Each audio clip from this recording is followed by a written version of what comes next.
नमस्कार दोस्तों, एक बार फिर से आपका स्वागत है। दिल्ली ब्लास्ट मामले में एक ऐसा चौंकाने वाला खुलासा हुआ है जिसने एक बार फिर सुरक्षा एजेंसियों को हिलाकर रख दिया है। सूत्रों के मुताबिक डॉक्टर शाहीन इंसानी बम तैयार करने की प्लानिंग कर रही थी और उसका टारगेट थी खास मुस्लिम महिलाएं और नाबालिग लड़कियां। आज इस पूरे ऑपरेशन का ब्लूप्रिंट सामने आ चुका है। चैट्स, कोडवर्ड्स, टीम स्ट्रक्चर और करोड़ों का संदिग्ध लेन देन, सब कुछ बिल्कुल सुनियोजित तरीके से तैयार किया गया था। तो चलिए पूरा खुलासा समझते हैं स्टेप बाय स्टेप। सूत्रों के अनुसार दोस्तों, दिल्ली ब्लास्ट केस में गिरफ्तार डॉक्टर शाहीन के व्हाट्सएप चैट से एजेंसियों को बड़ा सुराग मिला है। इन चैट्स में ऐसे कोड वर्ड्स और मैसेज हैं जो बताते हैं कि शाहीन मानव बम तैयार करने की कोशिश में थी। सबसे चौंकाने वाली बात यह है कि शाहीन मुस्लिम महिलाओं और 14 से 18 साल की नाबालिग लड़कियों को अपना टारगेट बनाकर भर्ती करने की तलाश में थी। मानव बम के लिए कोड वर्ड भी रखा गया था, मुजाहिद जंगजू, यानी बम तैयार करने वाली महिला को भी एक योद्धा की तरह पेश किया जाता था ताकि उसका ब्रेन बहुत आसानी से हो सके। वहीं इसे पूरे ऑपरेशन का नाम रखा गया था मिशन काफिर। जांच एजेंसियों को शक है कि शाहीन ने सीमा पार हिजबुल के आतंकियों से कुछ खास तरह के विस्फोटक भी मंगवाए थे। हालांकि अभी तक ऐसी किसी विस्फोटक की रिकवरी नहीं हुई है। जांच में पता चला है कि शाहीन उन मुस्लिम महिलाओं को टारगेट कर रही थी जो तलाकशुदा थीं, जो पति और परिवार से अलग रहती और जिनका भावनात्मक ब्रेन बहुत आसानी से किया जा सके। साथ ही 14 से 18 साल की उन लड़कियों की भी तलाश की जा रही थी जिन्हें जिंदगी से शिकायतें थी, जो अकेली थी और जिनका मानसिक शोषण आसान था। शाहीन की रणनीति साफ थी, कमजोर, अकेली और भावनात्मक रूप से टूट चुकी महिलाओं को फुसलाकर उन्हें मानव बम की ट्रेनिंग देना। इस भर्ती, ट्रेनिंग और ग्रूमिंग की पूरा जिम्मेदारी खुद शाहीन ने ली रखी थी।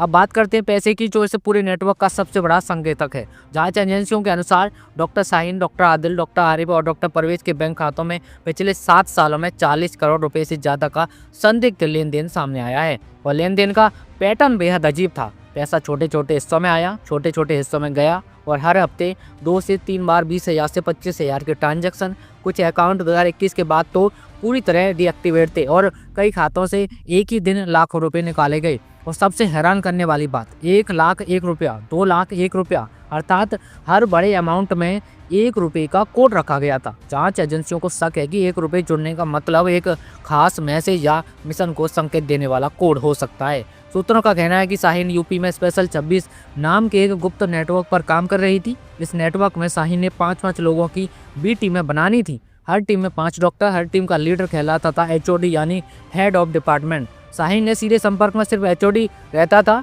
टीम के बाकी 4 सदस्य एक दूसरे को जानते तक नहीं थे। एक टीम पकड़ी जाती तो दूसरी टीमें बची रहती। कानपुर, लखनऊ, सहारनपुर में एचओडी नियुक्त किए जा चुके थे और शहरों की तलाश जांच एजेंसियां कर रही हैं। शाहीन की एक योजना डॉक्टर स्लीपर सेल नेटवर्क तैयार करने की थी, जहां हाईली एजुकेटेड लोग देश के खिलाफ इस्तेमाल किए जा सकें।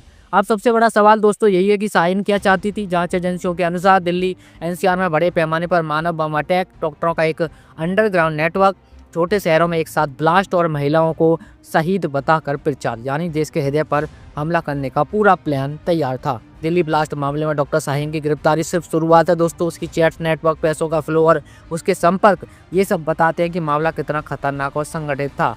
जांच जारी है और आने वाले दिनों में इस मामले में और भी चौंकाने वाले खुलासे हो सकते हैं। अब इस खबर पर क्या सोचते हैं, अपनी राय हमें कमेंट करके जरूर बताएं। और हम यहाँ पर देश दुनिया की और भी तमाम खबरें लेके आते रहते हैं, तो इसलिए हमारे साथ जुड़ जाइए। हमारे वीडियो को लाइक करके चैनल को सब्सक्राइब भी कर लीजिए। चलिए जल्दी मुलाकात होगी अगली किसी और खबर के साथ। तब तक के लिए बने रहिए। नमस्कार, जय हिंद।